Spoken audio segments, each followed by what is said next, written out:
कैकेयी ने प्रभु राम को जितना प्यार दिया उतना कोई दे नहीं सकता। पुराणांतर में ऐसे प्रसंग आता है, कैकेयी के अपने पुत्र भरत जी तो मामा के घर कई कई महीने रहते थे,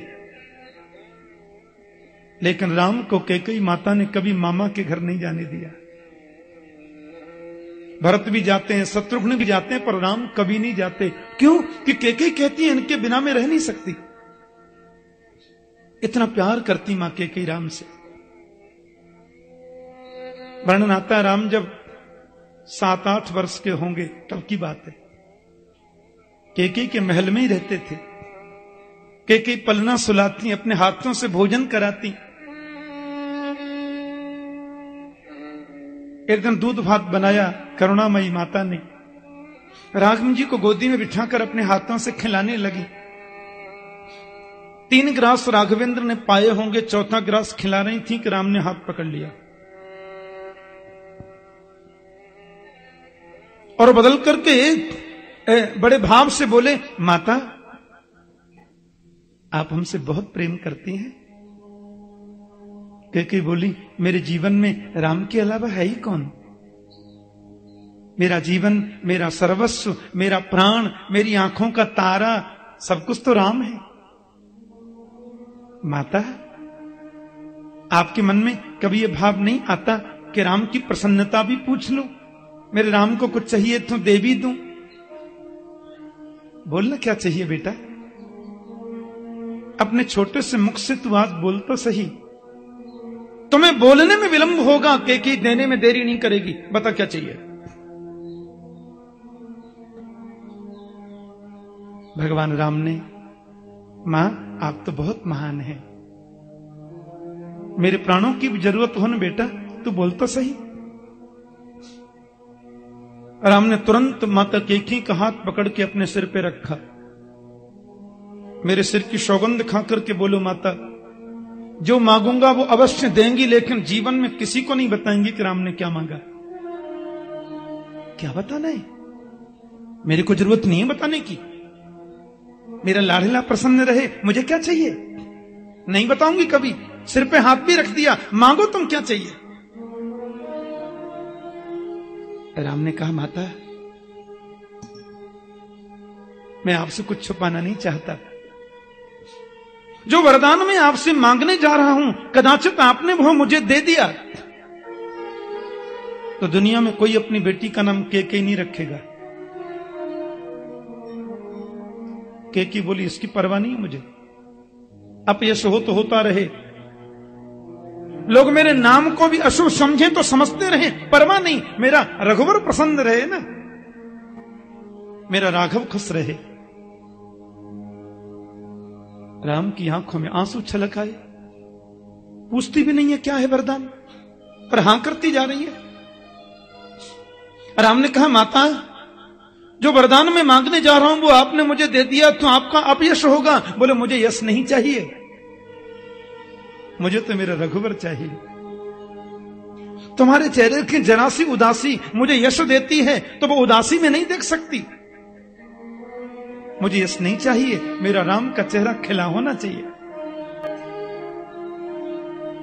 राम जी चरणों में गिर के बोले, मां जो वरदान मैं आपसे मांगने जा रहा हूं, कदाचित आपने वह मुझे दे दिया तो आपको वैधव्य कारण भी देखना पड़ सकता है, आप विधवा हो सकती हैं।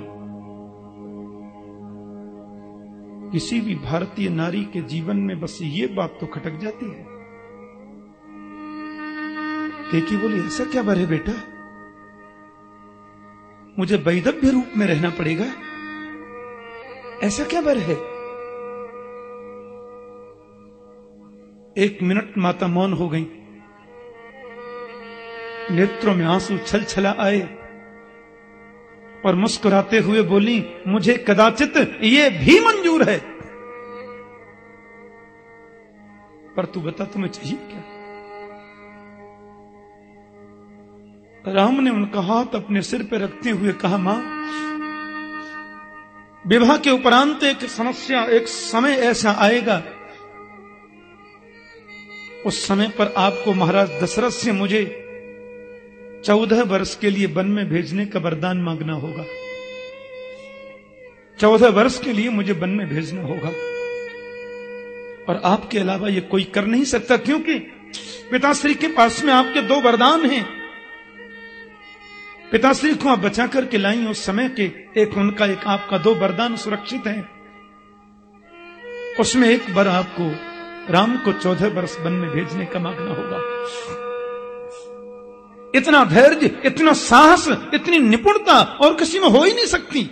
ये कार्य आप कर सकते हैं। कैकेयी धड़ाम से जमीन पर गिर पड़ी। दुनिया के लोग अपनी बेटी का नाम कैकेयी न रखें, मुझे इसकी परवाह नहीं। समाज में लोग मुझे सम्मान न दे, इसकी भी मैं परवाह नहीं करती। कदाचित मुझे वैधव्य रूप में रहना पड़े, यह भी मंजूर हो सकता था, पर राम 14 वर्ष को मेरी आंखों से दूर चला जाए, मैं बर्दाश्त नहीं कर सकती। वापस ले लो वरदान, मैं नहीं दे सकती, मैं ये बिल्कुल नहीं दे सकती। राम ने कहा, मेरे सिर की सौगंध खाई आपने कि वरदान देंगी और किसी को बताएंगी नहीं। बस उसी दिन से मां कैकेयी की परिस्थिति बिल्कुल भिन्न हो गई। माता कैकेयी अपने आप को राम से दूर रखने का प्रयास करने लगी। सोचने लगी कि जिस दिन मुझे राम को वन में भेजने का वर मांगना होगा, कहीं मेरे दिल के टुकड़े टुकड़े न हो जाएं उस दिन। ये बहुत बड़ा दायित्व सौंपा है मुझे। राम कहते हैं, मां यदि ये वर तुमने न दिया तो हजारों वर्षों से सूखे पत्ते खाकर जो मेरे दर्शन की प्रतीक्षा में बैठी है सबरी, उसको दर्शन कैसे मिलेंगे। ये मतंग ऋषि की शिष्या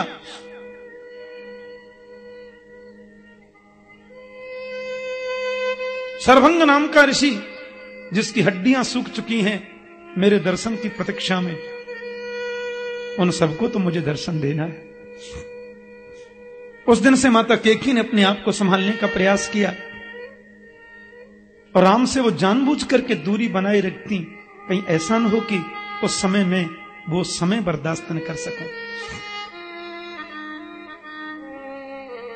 इसलिए संत जनों ने कहा है, त्याग मूर्ति कैकेयी। कैकेयी को त्याग मूर्ति की संज्ञा दी है मनीषियों ने, जो समाज में अपनी प्रतिष्ठा नहीं चाहती, राम से भी नहीं चाहती कि राम भी समाज के सामने कहे कि मानी अच्छा किया, लेकिन अच्छा तो किया है। आज वो वर मांग लिया। राम के चेहरे पर उदासी का तो प्रश्न ही नहीं था। माता जानकी लक्ष्मण जी महाराज वन को चले गए साथ में।